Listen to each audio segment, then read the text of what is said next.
Okay? We all have a right to ask those questions.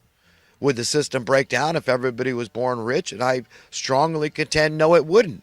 No, the difference is that we could serve each other with a bounce in our step, with joy in our hearts, and a song on our lips, as opposed to the way it is now, all stressed out and fearful, worried, okay? Not feeling free, feeling enslaved. That's what they've done. They normalize slavery.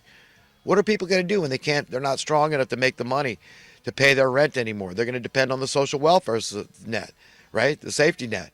How are they going to do it? They can't afford it on their pensions, their retirement, their social security when they're not strong enough to earn that, crack that nut to reach that bar. We're in a lot of trouble, my friends, and I just want to wake people up as best as I can. Be that drop in the bucket, because I know that's all I am. But if I reach one person and they heard me and they something I said clicked and they could say it and convey it more cogently, coherently than I can, because I don't do such a great job. I know that,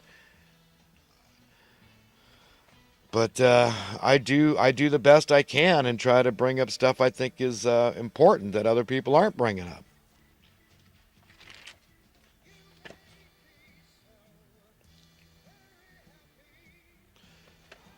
Right on this property I'm on, I found a baby squirrel that was dead, and it was right at the bottom of a big palm tree where there was a nest of pigeons living. And I was seeing, how did this baby squirrel die? Is this a disease or something? But apparently, the pigeons will flee from an adult gray squirrel. That's what we got around here, primarily in northern California, gray squirrels. But, a baby could get his neck broken probably, and that's what I'm assuming happened, was that the adult pigeon in protecting, because the squirrels will raid the nest for eggs, is what I discovered doing a little research. So it's kind of sad, but there's nature at work, right?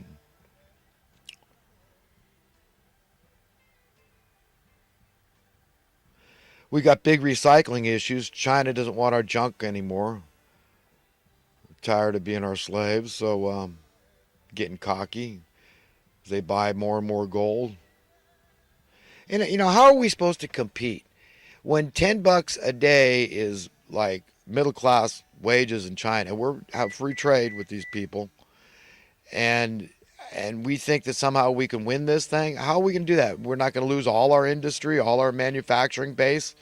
How is that going to work? The cost of living we have and the cost of living they have. A child can understand that kind of math. Say, well, yeah, obviously that's not going to work.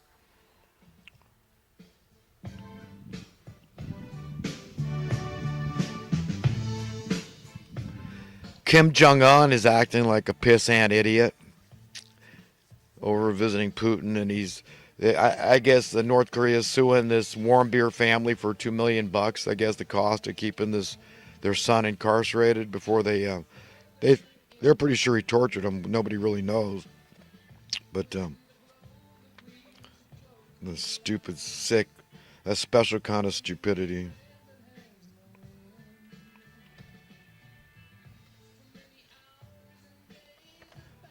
Got this sweetheart this sweet, wonderful lady that I am completely enthralled with is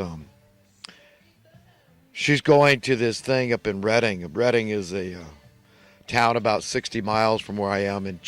I'm in Chico. She's up there at this cool April Nights car show, classic car show. And this gal, I tell you what, man, she is just, man, she's the cat's meow. I really like this gal. Someday maybe I'll I got an old 1977 GMC van, it's just identical body style to what would be the 1977 Chevy van. But, I love driving that thing. It's very nostalgic. For one thing, I was a teenager when that van was made.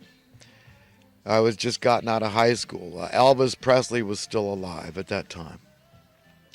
Um, here's a vehicle that was made, what we're talking about, 42 years ago now, 43 years maybe, that came with air conditioning, cruise control, high energy electronic ignition system, 350 small block V8 engine,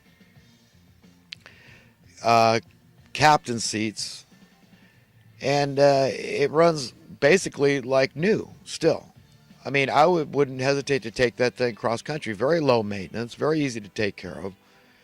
I mean, we've known how to do it right for a long time, so I totally get how people fall in love with their classic vehicles, and they don't make them like that anymore. They don't.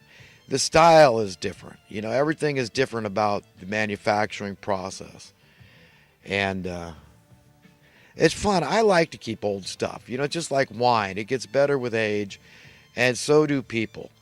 And there's just something fun about old stuff that I like. I just like to keep old stuff. People think, oh, you're poor because you have old stuff. No, it's not that at all. I just like old stuff. I mean, I don't mind buying new stuff occasionally. There's nothing wrong with that in my mind. I totally get people wanting to buy new vehicles. It's very nice. They're very, very nice. I know that. I get that. But, it's just that there's nothing like those classic cars and some of these paint jobs they put on them. I mean, they're just spectacular. They're so pretty. But, the only reason I actually mentioned that was because of this girl in my dreams going to that thing. And, I thought about being there and maybe getting to see her, but I'm still a little intimidated. I'm still a little bashful about actually meeting this girl, as silly as that sounds. But because I am head over heels, heels. I just think she's the cutest thing in the world. Just would love to spend some time with this gal. I'd love to go steady with her. Hell, I'd like to marry her, man. I mean, I really think I know her enough from what I've seen of her to know. And I mean, because there's no way I could be attracted to this woman unless she was a godly woman. Absolutely. God would not let that happen because I am completely and utterly smitten with this girl. Just perfect. I just want to hold her, cuddle her, and kiss her. And I don't think there's anything wrong with that. And I'd really just like to give myself to her. And there's nothing in this entire world I would like more than her hand. Nothing more I'd rather do than to go through eternity with her. Because a man is not complete without a woman. It can never happen. Can never happen. He's living a small percentage of what his potential is. Yeah, this gal is absolutely perfect. Perfect for me. And as pretty as she is, man, we would have some cute kids, I'll tell you what. But that's up to her. I could go either way.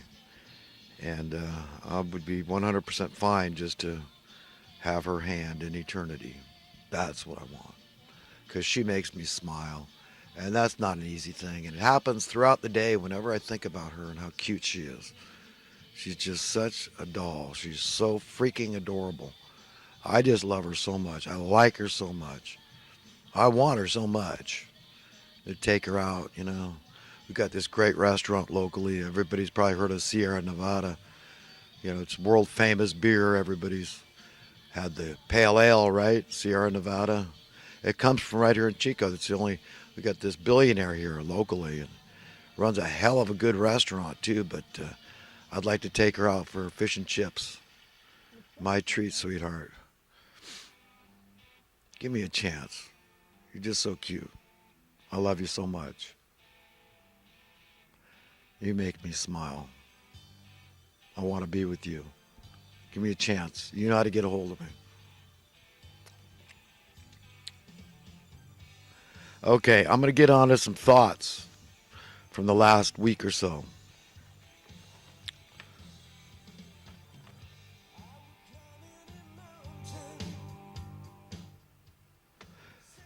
Let's say that the, quote, Fed, Federal Reserve, is the dock. I'm making an analogy here between boats tied to a dock. And the people are the boats. The boats are all tied to the dock. The Fed has conspired to keep short the ropes of some of the boats selectively, and lengthen to infinity the ropes of others, exclusively select boats. As a result, the incoming tide of automatic prosperity through true capitalism, lifting all the boats, has swamped most and lifted those select exclusive ones to the heavens. You see how that works? People talk about the ever-growing poverty, people living paycheck to paycheck, one paycheck away from homelessness, and it's getting worse and worse and more acute. And the wealth-income imbalance, the disparity, and the rich getting richer, and the, more and more multi-billionaires being